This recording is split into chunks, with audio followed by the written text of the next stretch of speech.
샬롬 할렐루야. 4절 5절 여호와의 말씀이 그에게 임하여 가라사대 그 사람은 너희 후사가 아니라 네 몸에서 날짜가 네 후사가 되리라 하시고 그를 이끌고 밖으로 나가 가라사대 하늘을 우러러 무뼈를 셀 수 있나 보라. 또 그에게 이르시되 네 자손이 이와 같으리라 하십니다.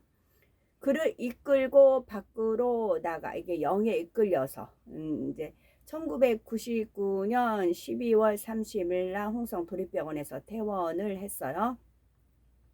그리고 이제 그 일하시는 분이 너무 이제 그런 마음이 너무 고마워서 어떻게 좀 대접을 하고 싶은데 저도 거기에 수용되어 있는 사람 중에 하나잖아요. 그래서 그 화장실이 엄청 안 좋은 화장실이에요.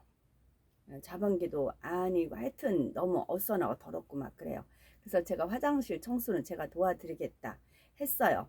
근데 진짜 버거웠어요. 근데 약속을 했기 때문에 힘겨워도 도와달라고 하면서 이제 늘 이제 매일 화장실 청소를 했습니다. 그러니까 이제 그러면서 이분도 이제 고마웠죠. 그래서 이제 통성명을 하게 됐어요. 그러다가 저희 큰 집에 대해서 알더라고요. 그 토백이니까 그쪽 애가. 그 이제 새어머니도 알고 이제 제 그 집안 사정을 훤히 아시는 분이었어요. 그래서 그걸 어떻게 얘기하다가 나왔어요. 그래서 제가 이제 그 큰 집 전화번호 좀 알아달라고 부탁을 드렸습니다. 전화번호를. 그랬더니 이분이 이제 전화번호를 적어가지고 알아가지고 오셔서 저한테 전달을 했어요.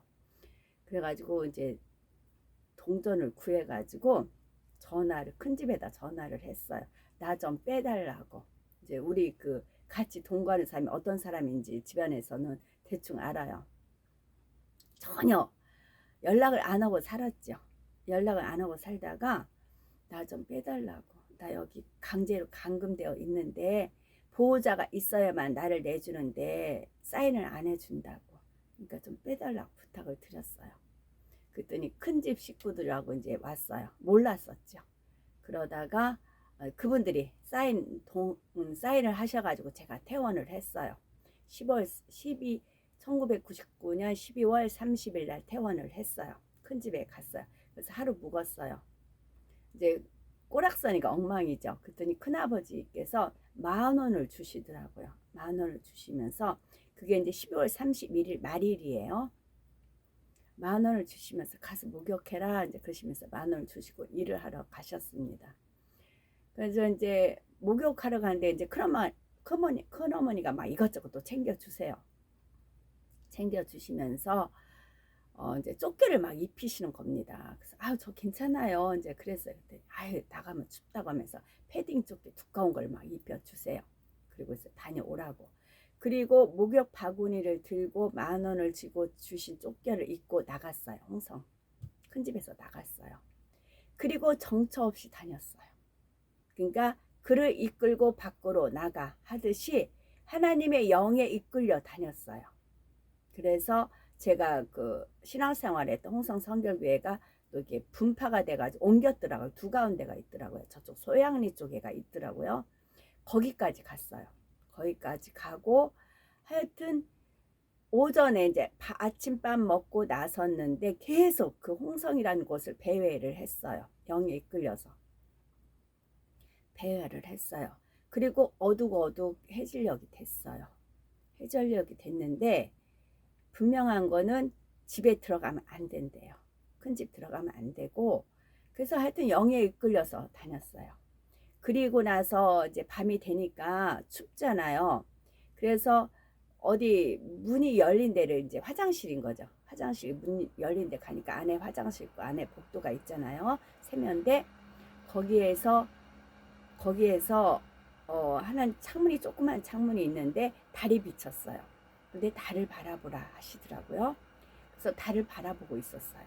달을 바라보면서 거기에서 7년 혼인 잔치의 만찬에다 그런 이제 감동이 준 겁니다. 만찬에다 여기 만찬회에서 마치 심청이가 신봉사 아버지를 그리워하니까 그 왕이 그 전국에 있는 그 봉사들 다 이렇게 모으잖아요. 거기서 아버지를 찾게끔 하는 그런 대목이 있잖아요. 그와 같다. 그래서 그 연회에서 그 이제 그 오시는 사람들하고 함께 춤을 춘다. 오셨냐고 같이 춤추고 하는 거 있잖아요. 그 화장실 안에 있는 복도에서 세면대 있는 데서 거기서 그 게임을 한 겁니다. 달을 보면서 그 게임을 했어요. 그리고 잠이 들었어요. 그리고 스르륵 잠들었어요. 그러자가 어스름하게 막 두들기는 소리가 들리는 것 같아. 문이 잠겨서 제가 잠갔으니까 막 열쇠를 가져오라 그런 소리 들렸다 깼다 했어요. 그리고 나서 문을 이제 땄나 봐요. 그러면서 미친년이다고 해가지고 저를 어떻게, 그리고 나서는 절대 여기서 다시 또 영적 게임입니다. 절대 눈을 뜨면 안 된대요. 절대 눈을 뜨면 안 된대요. 그래가지고 너는 죽었다라고 생각을 하래요. 그래가지고 눈을 절대 뜨면 안 돼. 눈을 딱 감고 있었어요. 그러다가 정신이 오락가락 해요. 이거 마치 99년 10월 31일 날 있었던 일과 같은 일인 거예요. 그래서 사이렌 소리가 앵앵앵 막 들리는 거예요. 사이렌 소리가 계속 사이렌 소리가 들려요. 근데 사이렌 소리가 들리는데 눈을 뜨면 안 돼요. 사이렌 소리만 들고 왁작지껄 사람들이 왔다 갔다 하는 소리만 들립니다. 이거는 7년 환란이다. 또 그러시는 겁니다. 7년 환란이다. 그러니까 절대 눈을 뜨면 안 된다. 그러니까 어떤 상황인지 몰라요. 그리고 나서 또 잠이 들었다 깼다 했어요. 그런 상황에서 어떤 분이 김계선 씨 해요. 그러면서 어디를 저를 막 눌렸어요. 그래서 그 밤에 딱 눈을 깼어요. 그랬더니 그게 2000년 1월 1일 다시 홍성 도립병원이었어요. 그래가지고 그래가지고 너무 이제 바깥에서 시달렸으니까 얼마나 날씨가 추워요. 근데 거기 그 온돌방이거든요. 온돌방인데 거기서 완전 고참이 있어요. 그 온돌방 가장 따뜻한 데는 그 고참애가 차지해요. 근데 그 사람은 무조건 방언기도 하는 거예요. 살라살라 하면서 막 하루 종일 기도만 하는 사람이에요. 근데 또 영이 이끌려서 그 자리를 갔어요. 그 자리를 비집고 갔어요. 그래가지고 그 사람이 잠깐 자리 비킨 사이에 그 자리에 앉았어요. 앉아서 거기서 잠이 들어버렸어요. 그러니까 온 바깥에서 시달렸던 육이 시달렸으니까 거기서 몸을 녹이라고 한 거예요. 근데 그 이제 사람이 막 시부렁시부렁 되죠. 근데 잠이 들었으니까. 근데 잠이 들다 깨다 하니까 시부렁 소리는 들려요. 그래가지고 몸이 녹여가지고 이제 깼어요. 그 제자리로 갔죠. 그때 이제 의사 선생님들이 회진을 하죠. 근데 의사 선생님이 자 그러세요. 김계선 씨 2000년 1월 1일에 다시 입원을 하셨네요. 그러시더라고요. 그래서 2000년 1월 1일인 줄 알았어요. 그래서 제가 이제 무슨 일이 있었느냐고 여쭤봤어요. 저한테 무슨 일이 있었냐고. 그랬더니 그냥 웃으세요. 웃으시면서 본인이 가장 우리 명치끝이라고 가장 아픈 곳을 눌렀대요. 자기가 가장 아픈 곳을 눌러서 김계선 씨가 깨어났다. 그 말씀만 하시더라고요. 그리고 나서 1월 13일 됐을 때 다시 의사 선생님이 저한테 오셔서 민망한 표정으로 그러세요. 김계선 씨 주사 한 대 맞아야 되겠네요. 근데 주사였더라고요. 주사 한 대 맞아야 되겠네요. 그래요. 예 그랬어요. 그랬더니 그 주사가 마취제였어요. 그러니까 의사 선생님이 민망해서 저한테 그랬어요. 저는 연유도 몰랐어요. 마취제를 그 주사를 맞았어요. 그리고 또 정신이 잃었죠. 잃다 보니까 막 덜컹 그래요. 그래서 여기가 어딘가 했더니 남편이 있는 겁니다. 저를 강제로 이송을 하는 겁니다. 강제로 이송을 해요. 그 보니까 이제 앰뷸런스였었나 봐요. 그래가지고 또 뭐에 끌려서 또 막 덜컹 또 다시 눈을 뜨면 안 돼요. 눈을 안 뜨면서 또 이송을 했어요. 그게 전주에 있는 어떤 면단의 소망 정신병원의 소망이었어요. 소망병원에서 다시 1월 13일 그래서 날짜별로 하나님께서 움직이시는 것이었습니다. 그래가지고 소망병원에서 다시 거기서 이제 있었죠. 거기 있다가 3월 1일 날 퇴원을 한 겁니다. 그래가지고 그러니까 정신이 바깥에서 31일 날 아침에 나가서 2000년 1월 1일 날 다시 병원에 입원하는 그 사이에 영적인 테마가 있었어요. 영적으로 테마가 있었어요. 근데 저는 몰라요. 그래서 그게 저도 궁금해요. 그렇기 때문에 하나님께서 그걸 펼치실 것입니다. 저도 궁금하니까. 그런 지금 그래서 이 말씀을 어떤 계기가 안 돼서 말씀을 그냥 머리로 맹맹 돌았거든요. 언젠가는 말씀을 해야 되겠다라는. 왜냐하면 아는 것과 모르는 것하고 틀리거든요. 갔을 때 저게 뭐야 하고 뻥치고 보는 사람하고 미리 사전에 얘기 드러났잖아요. 사전에 드러났기 때문에 하나님께서 영화로 한 편의 영화로서 그게 이제 분명한 거는 7년 혼인 잔치와 7년 환란 그 테마였어요. 그 테마는 분명한데, 그래서 이거를 어떻게 바깥에 나가서 배회했다면 어디서 어떻게 말을 해야 될까 그런 생각을 품고 있었지요. 그랬더니 여기서 아브라함한테 그를 이끌고 밖으로 나가 그 표현이 있지요. 그래서 드리는 말씀입니다. 이어서 읽어 드릴게요. 전에도 하나님께서는 아브람에게 후사에 대한 언약의 말씀을 주신 적이 있는데 그 말씀을 주신 후로도 오랜 시간이 지났지만 여전히 아브람에게는 후사가 없었지요. 그러다가 이제 다시 한번 후사에 대한 좀 더 구체적인 약속을 해주고 계신 것입니다. 그렇다면 아브람이 이전에 주신 약속을 믿지 못했기 때문에 이처럼 다시 한번 언약의 말씀을 주고 계신 것일까요? 그렇지 않습니다. 아브람은 하나님께서 이전에 주신 언약의 말씀을 믿지 못하거나 의심한 것이 아니었으며 신실하신 하나님의 약속을 굳게 믿고 있었지요. 그럼에도 하나님께서는 다시 한번 언약의 말씀을 주심으로 아브람과의 약속을 확증해 주셨던 것입니다.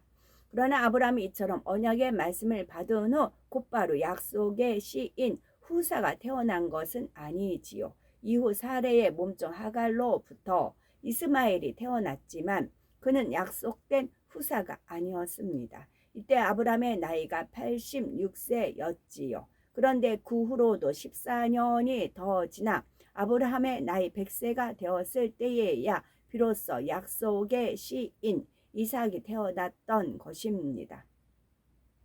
처음 본토 친척 아비의 집을 떠나라 명하시며 약속의 말씀을 주신 때로부터 25년이 지난 후였지요. 이처럼 하나님께서 약속의 말씀을 주시고도 그 말씀이 이루어지기까지는 오랜 세월이 흘러야 했다는 사실입니다. 그러나 그 오랜 세월 동안 아브람은 변함없이 아버지 하나님을 믿어드렸습니다. 바로 6절에 아브람이 여호와를 믿으니 여호와께서 이를 그의 의로 여기시고 했지요. 이에 대해 로마서 4장 13절 아브라함이나 그 후손에게 세상의 후사가 되리라고 하신 언약은 율법으로 말미암은 것이 아니요 오직 믿음의 의로 말미암은 것이니라 말씀하고 있습니다. 그렇다면 믿음의 의란 무엇일까요? 믿음의 의란 하나님의 말씀에 의지하여 현실을 보지 않고 믿음의 눈으로 그 결과를 바라보는 것을 의미합니다. 자기 생각이나 능력을 의지하는 것이 아니라 오직 말씀을 의지하는 것이죠. 이처럼 하나님의 말씀에 의지하는가 그렇지 않은가를 보시기 위해 하나님께서는 때로 시험을 허락하실 때가 있습니다. 시험을 맞게 되면 그동안 쌓아온 믿음의 의가 드러나게 되지요. 출애굽한 이스라엘 백성들 중에서 가나안 땅을 정탐하고 돌아온 12 정탐꾼들의 고백을 들어보면 각 사람의 믿음의 의가 잘 나타나 있습니다. 12 정탐꾼들 중에 여호수아와 갈렙을 제외한 10명은 민수기 13장 32절 33절에 우리가 두루 다니며 탐지한 땅은 그 거민을 삼키는 땅이요 거기서 본 모든 백성은 신장이 장대한 자들이며 거기서 또 네피림 후손 아낙 자손 대장부들을 보았나니 우리는 스스로 보기에도 메뚜기 같으니 그들의 보기에도 그와 같을 것이니라 했지요. 반면에 여호수아와 갈렙은 민수기 14장 7절에서 9절에 우리가 두루 다니며 탐지한 땅은 심히 아름다운 땅이라 여호와께서 우리를 기뻐하시면 우리를 그 땅으로 인도하여 들이시고 그 땅을 우리에게 주시리라. 이는 과연 젖과 꿀이 흐르는 땅이니라. 오직 여호와를 거역하지 말라. 또 그 땅 백성을 두려워하지 말라. 그들은 우리의 밥이라. 그들의 보호자는 그들에게서 떠났고 여호와는 우리와 함께 하시느니라. 그들을 두려워 말하였던 것입니다. 하나님께서 이스라엘 백성들에게 주시겠다 약속하신 가나안 땅을 똑같이 정탐하고 돌아왔음에도 이처럼 믿음의 고백이 달랐던 것입니다. 앞서 열 정탐꾼은 현실을 본 것이지만 여호수아와 갈렙은 말씀에 의지하여 믿음의 눈으로 결과를 바라보았다는 사실이지요. 그리고 이렇게 믿음의 눈으로 바라본 것이 끝까지 변함이 없었지요. 이것이 바로 아버지 하나님께서 인정해 주시는 믿음의 의인 것입니다. 그리고 이러한 믿음의 의는 진실이라고 하는 결과로 나와지게 되지요. 믿음의 의는 진실이라는 결과로 나와집니다. 믿음의 의 니꼬로 진실입니다. 한 가지 예를 들면 세상에서도 자녀가 위급한 상황에 처하게 되면 대부분의 어머니는 누가 시키지 않아도 자녀를 구하기 위해 죽음을 불사하고 몸을 던지는 것을 볼 수가 있습니다. 그런데 이렇게 했던 어머니라도 자녀가 장성하면서 어머니의 마음에 맞지 않고 빗나가게 되면 어떻게 되나요? 서로 다투기도 하고 심하면 원수를 맺는 것도 봅니다. 어머니가 원하는 결혼을 하지 않았다고, 어머니가 원하는 진로를 선택하지 않았다고 해서 어머니와 자녀 사이에 금이 가고 말지요. 그렇다면 이것이 진실입니까? 진실은 변하지 않는 것인데 목숨까지 걸 수 있었던 모성애가 있었다 해도 세월이 흘러 자기 뜻과 의에 맞지 않으면 원수가 될 수도 있다면 이것은 진실이 아니죠. 이것이 바로 사람의 의의 한계인 것입니다. 그렇기 때문에 하나님께서는 자기의 유익에 맞지 않으면 변질되고 결국 배신해 버릴 수 있는 사람의 의가 아니라 영원히 변함없는 믿음의 의를 원하시는 것이지요. 하나님께서는 현실이 아닌 결과를 바라볼 수 있는 믿음을 요구하시는 것이며 이런 믿음을 내보일 때 하나님과의 관계에서도 신뢰성이 주어지게 된다는 사실입니다. 아브라함은 바로 이러한 신뢰 관계에 이르렀기에 6절에 하나님께서는 아브라함의 믿음의 의를 인정해 주고 계신 것이지요. 그러나 이러한 믿음의 의의 결과가 열매로 나타나는 것이 그때 당장은 아니라 했지요. 우리는 이러한 법칙을 깨달아야 되겠습니다. 아버지 하나님께서 주신 말씀이 성취되어 참 그 앵앵앵 그 사이렌 소리를요. 그 의사 선생님께서 이제 어떻게 된 일이냐고 했더니 그냥 웃으셨는데 한 말씀은 하셨어요. 어떤 말씀 하셨냐면 제가 쓰러진 곳에서 가까운 게 홍주 병원이라는 데가 있대요. 홍주 병원. 근데 홍주 병원으로 이제 앰뷸런스를 불렀대요. 앰뷸런스를 불러서 저를 싣고 홍주 병원으로 갔대요. 근데 홍주 병원에는 정신병동이 없대요. 정신과가 없대요. 그래서 다시 앰뷸런스를 태워서 저를 앵앵앵 앰뷸런스가 앵앵 소리 냈잖아요. 그래서 저를 태워서 홍신 도립병원으로 왔대요. 그 절차였어요. 그러니까 저한테 눈을 뜨지 말라 하고 눈 감고 있으라 했대. 앵앵앵 소리는 앰뷸런스 소리였어요. 우리도 뭐 나가면 앰뷸런스가 앵 하면서 지나가잖아요. 그 앰뷸런스 소리였어요. 육적으로는 그렇게 앰뷸런스가 났고 저한테는 영적으로 7년 환란이다 라고 하셨고 그렇습니다.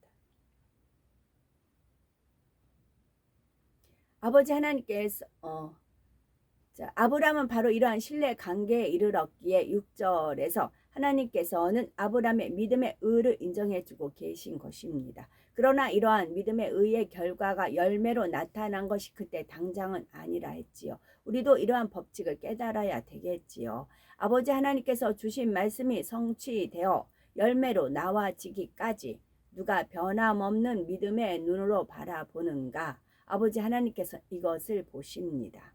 하나님께서 어떤 것을 말씀하셨을 때 당장 눈에 보이는 열매로 다 나타난다면 누가 하나님을 믿지 못하겠습니까? 그러나 당장 나타나는 것도 있지만 그렇지 않은 것도 있기 때문에 하나님 편에서는 이런 상황에서 각 사람의 마음의 의를 측정하실 수가 있는 것입니다.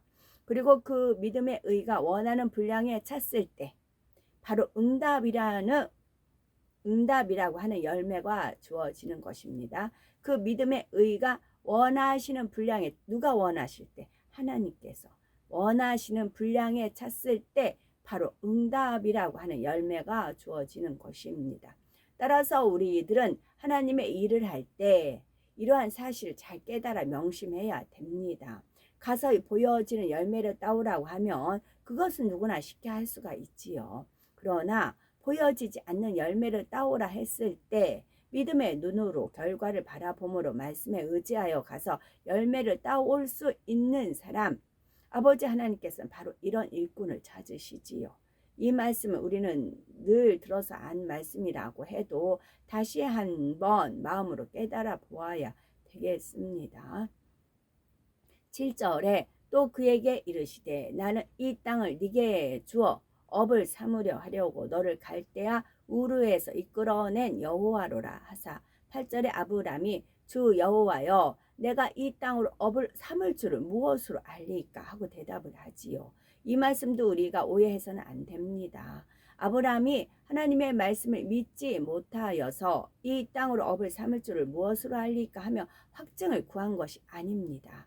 아브람이 이처럼 확증을 구한 이유는 하나님의 말씀을 믿지 못해서가 아니라 하나님과의 사이의 약속을 확실히 세우기 위한 것이었습니다. 예를 들어 서로 사랑하는 두 사람이 서로 간에 사랑의 징표를 주고받는 경우가 있지요. 이때 그 징표 안에 사랑이 담겨 있는 것은 아니지만 이 징표를 보면서 서로의 사랑을 확인하며 느낄 수가 있기 때문이지요. 서로를 사랑하는 것은 마음으로부터 나오는 것이지만 마음을 확인시켜주는 증거로서 징표를 주고받게 되는 것이죠. 이와 마찬가지로 아브람 역시 마음 중심에서 아버지 하나님의 말씀을 믿었지만 이것을 징표를 통해 다시 한번 확증함으로써 아버지와의 약속은 그 누구도 빼앗을 수가 없고 결코 사라질 수도 없다는 사실을 확실히 하고자 했던 것입니다. 하나님의 말씀을 믿지 못하여 시험하는 것과는 전혀 다르다는 사실이지요. 그런데 오늘날 어떤 사람들은 하나님의 말씀을 믿지 못하여 시험하면서도 스스로는 깨닫지 못하는 경우가 있지요. 가령 하나님 이것만 응답해 주시면 제가 앞으로 어떻게 하겠습니다. 한다든지 어떤 것을 결정함에 있어서 일이 이렇게 되어지면 하나님의 뜻으로 알고 하겠습니다 하는 것이지요.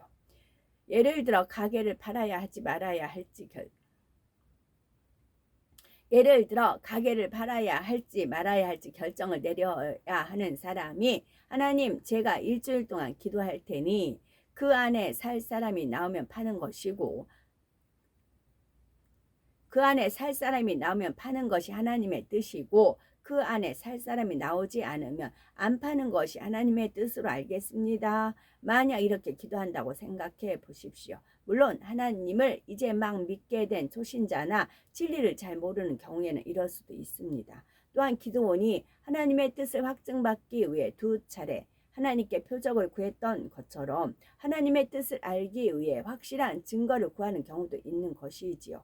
그러나 지금 말씀드리려는 것은 하나님을 믿고 구하는 것이 아니라 자기 생각 속에 답을 정해놓고 오히려 하나님을 시험하는 경우가 있다는 말입니다. 그러면서도 스스로는 깨닫지를 못하고 있지요. 마가복음 11장 24절에 보면 그러므로 내가 너희에게 말하노니 무엇이든지 기도하고 구하는 것은 받은 줄로 믿으라. 그리하면 너희에게 그대로 되리라 분명히 말씀하셨는데 이 말씀처럼 하나님의 응답을 믿고 믿음으로 일주일 동안 작정하여 기도하면서 하나님의 증거를 구하는 것과 자기 생각 속에서 하나님을 시험하는 것과는 전혀 다르다는 사실을 알아야 합니다.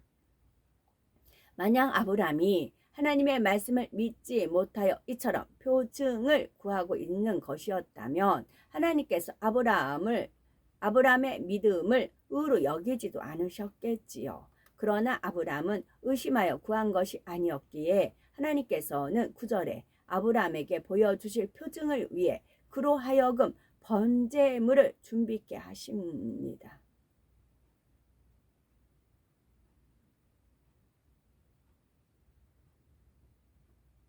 여호와께서 그에게 이르시되 나를 위하여 3년 된 암소와 3년 된 암염소와 3년 된 수양과 산비둘기와 집비둘기 새끼를 취하시니라 하셨지요.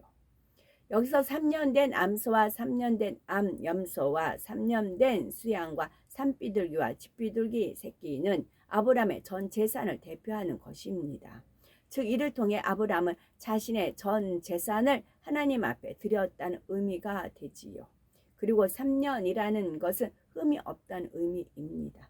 또 한 염소와 암염소와 수량을 생산을 의미하지요. 즉 장차 아브라함이 하나님께서 주신 땅으로 업을 삼아 생산해 나감으로 그 땅으로 인해 축복받게 될 것에 대한 상징인 것입니다. 당시는 목축이 주 생업이었기 때문에 암소와 암염소와 수양이 생산을 잘해서 불어나야 그것이 곧 축복이 될 수 있었기 때문이지요.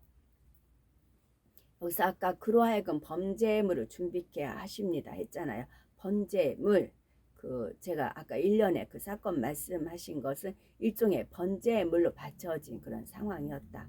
그런 말씀이시네요. 번제물. 그래서 하늘에 기사와 표적을 펼쳐도 원수마귀 사단이 송사하지 못하는 것이고, 그런 여러 가지 그런 뜻이 있으시다는 건가 봅니다. 번제물. 그게 번제물이었느니라 좀 전에 은혜 가운데 주셔서. 이제 아브라함이 재물을 취함에 있어서 10절에 보면 아브라함이 그 모든 것을 취하여 그 중간을 쪼개고 그 쪼갠 것을 마주대하여 놓고 그 새는 쪼개지 아니하였으며 했습니다. 암소와 암염소와 수양은 중간을 쪼갰는데 새는 쪼개지 않았던 것이지요. 그렇다면 여기에는 또 어떤 의미가 담겨 있을까요? 암소와 암염소와 수양의 중간을 쪼갰다는 것은 아브라함과 아버지 하나님 사이의 약속을 정확하게 한다는 의미가 담겨 있습니다. 정확히 중간을 쪼개므로 어느 한편으로도 치우침이 없는 하나님과의 정확한 약속을 의미하게 되지요. 반면에 새를 쪼개지 않은 것은 아버지 하나님과 아브라함 자신과의 관계가 상하 관계임을 나타내는 것입니다. 다른 범죄물은 그 중간을 쪼갰으로써 아버지 하나님과 아브라함 자신 사이에 세운 약속이 상호 상방 간에 이루어진 정확한 약속임을 나타내었지만, 그러면서 동시에 새는 쪼개지 않음으로써 하나님과 아브라함 자신이 대등한 관계가 아니라 하나님은 위요 자신은 그 밑에서 섬기는 자라고 하는 상하 질서가 반드시 지켜져야 하는 관계임을 분명히 해주고 있는 것이지요. 번제물의 중간을 쪼갠다는 것은 마치 아버지 편의 것과 아브라함 편의 것을 나누는 것처럼 느껴질 수 있으나, 이처럼 새는 나누지 않고 통으로 놓음으로써 모든 것이 온전히 아버지 하나님으로부터 말미암은 것임을 의미한다는 말입니다. 그리고 11절에 솔개가 그 사체 위에 내릴 때에는 아브라함이 쫓았더라 말씀한 것은 아버지 하나님과 아브라함 사이의 약속을 그 누구도 깰 자가 없다는 의미입니다. 레위기 11장 13절에 새 중에 너희가 가증히 여길 것은 이것이라. 이것들이 가증한 줄 먹지 말지니 곧 독수리와 솔개와 어웅과 하여 솔개가 가증한 짐승임을 말씀하고 있는데, 이처럼 가증한 짐승인 솔개가 하나님과의 언약의 상징을 위해 준비한 번제물에 내린다는 것은 하나님과의 약속을 해방하기 위한 원수마귀 사단의 방해라 말할 수가 있습니다. 그런데 아브라함은 이러한 솔개를 쫓음으로써 누구도 하나님과의 약속을 회방하지 못하게 한 것이지요. 이는 오늘날 우리가 응답을 받는 데 있어서도 매우 중요합니다. 우리가 응답받기 위해 우리 편에서는 하나님 앞에서 할 도리를 다했다 해도 원수마귀 사단 우리가 쉽게 응답받도록 가만히 놔두려 하지를 않습니다. 그러므로 오늘 본문에 아브라함이 솔개를 쫓았듯이 우리도 응답의 순간까지는 항상 깨어 있어서 원수마귀 사단의 방해를 물리쳐야 합니다. 응답의 순간까지는 결코 방심하지 말고 늘 깨어 쉬지 않고 기도해야 한다는 말이죠. 아브라함은 이러한 사실을 잘 알았기 때문에 번제물을 하나님 앞에 벌려놓는 것으로 자신이 할 바를 다했다 한 것이 아니라 17절에 해가 져서 어두울 때에 연기 나는 풀무가 보이며 타는 횃불이 쪼갠 고기 사이로 지나가더라 하여 하나님께서 친히 불을 내려 범죄물을 흠양하시기까지 깨어 있어 범죄물을 지켰다는 사실입니다. 여기서 해가 져서 어두울 때에 연기 나는 풀무가 보이며 12절에 해질 때에 아브람이 깊이 잠든 중에 깜깜함이 임하므로 심히 두려워하더니 했습니다. 지금까지 아브람은 하나님과 음성을 통해서 또는 이상을 통해서도 교통하는 체험을 해왔지요. 그런데 12절에서는 꿈을 통해 하나님과 교통하는 체험이 기록되어 있습니다. 13절부터는 꿈과 함께 아버지 하나님께서 음성으로 역사하고 계시지요. 여기서 깊이 잠든 중이라는 것은 하나님께서 지금 아브람에게 꿈으로 역사하심을 나타내 주지요. 그리고 이때 하나님께서는 아브람에게 앞으로 그 후손들의 되어질 일들에 대해서 보여주십니다. 그 내용은 그의 후손들이 앞으로 헤쳐나가야 할 앞길이 결코 평탄치만은 않다는 것이지요. 가깝게는 장차 이방의 객이 되어 400년 동안 종살이를 하게 될 것과 이후로도 그의 후손들에게 닥쳐올 역경의 순간들이 아브라함의 꿈속에 펼쳐져 보였던 것입니다. 그 내용들이 밝고 평안한 것이 아니었기에 캄캄함이 임하였다 표현하고 있는 것이지요. 캄캄함이라는 단어에서 느꼈듯이 아브라함의 후손들이 장차 겪게 될 역경이 결코 쉬운 길이 아니었다는 것을 우리는 이스라엘의 역사를 통해서 잘 알 수 있지요. 그리고 비록 꿈이기는 했지만 그것이 마치 실제로 보는 것처럼 보여졌기에 그 내용들은 아브라함에게 심히 두려움으로 찾아오게 되었지요. 하지만 아브라함의 후손들이 겪게 될 역경을 결코 원수 마귀가 하나님보다 능력이 있어서 그처럼 역사에 가는 것은 아니라는 사실입니다. 모든 것이 하나님의 손 안에서 하나님의 주관하심 가운데 허락되는 일들이지요. 그러므로 원수 마귀 편에서는 자신들의 힘이 있어서 아브라함의 후손들을 그처럼 역경으로 이끌어 간다고 생각하지만 사실은 모든 것이 하나님의 주관 속에 있는 것입니다. 지금도 원수 마귀는 자신들이 하나님께 택하신 민족인 이스라엘을 영원한 사망으로 이끌어 가고 있다고 생각하겠지만 이스라엘 민족에게는 마지막에 다시 한번 아버지 하나님께서 숨겨놓으신 섭리가 있습니다. 하나님께서는 선민 이스라엘을 그냥 사망으로 가게 놔두시는 것이 아니라 복음의 회개를 통해 다시 한번 그들에게 구원의 기회를 허락하시게 되지요. 마지막 때를 위해 예비된 두 증인도 있습니다. 그러나 이러한 구원의 불을 밝히는 역사가 그들 스스로에 의해 일어나는 것은 아니지요. 바로 복음의 회귀를 일으키게 될 성령의 불같은 역사가 그 땅에 베풀어지게 되는 것입니다. 이 모든 것 하나하나가 아버지 하나님의 섭리 가운데 정확히 맞물려 돌아가고 있다는 사실입니다. 성경에 보면 하나님께서 꿈으로 역사하시는 경우가 있습니다. 그런 경우가 많지는 않지만 하나님께서 주시는 꿈이 있는 것이죠. 그런데 하나님께서 꿈으로 역사하실 때는 아무에게나 하시는 것이 아닙니다. 생각이 없고 아버지 하나님을 신실히 믿는 사람, 이런 사람에게 꿈으로 역사하시게 되지요. 물론 하나님께서는 때를 쫓아 자녀들에게 꿈으로 역사하시는 경우들이 있습니다. 꿈을 통해 다가올 시험을 미리 알려주시거나 기도의 응답에 대한 확증을 보여주시기도 하며 자신의 신앙 상태를 깨우쳐 주시기도 하지요. 그러나 육신의 생각이 남아있는 사람은 꿈속에서도 자신의 생각이 들어가기 때문에 하나님께서 주시는 뜻을 정확히 분별할 수 없는 경우들이 있는 것입니다. 그러므로 하나님께서 꿈으로 역사하시는 경우들도 많지만 그렇다 해서 모든 꿈을 하나님께서 주신 것이라 생각해서는 안 된다는 말입니다. 자신의 생각 속에 꾸는 꿈도 얼마든지 있고 때로는 원수 마귀 사단이 주는 꿈도 있음을 알아야 합니다. 따라서 꿈을 해석하는 경우에는 더더욱 영적인 분별력이 필요하지요. 꿈의 내용을 말씀으로 비추어 잘 분별해야 하며 자신의 꾼 꿈이 정확히 맞는지도 점검해야 합니다. 육신의 생각이 온전히 깨어지고 하나님과의 관계가 신실히 이루어지기 전까지는 꿈에 항상 자신의 생각이 들어갈 수도 있음을 알아야 하지요. 그런데 때로는 하나님을 믿지 않는 사람이나 믿음이 연약한 사람들을 통해서도 정확하게 꿈으로 역사하시는 경우가 있습니다. 이는 어떤 섭리를 이루시기 위해 하나님께서 특별히 역사하시는 경우이지요. 이러한 섭리가 있어서 꿈으로 역사하신 경우가 있는 것이며, 일반적으로는 각 사람의 믿음과 성령의 충만함, 그리고 마음의 사모함 등 여러 가지 종합되면서 꿈을 통해 하나님의 역사를 받게 됩니다.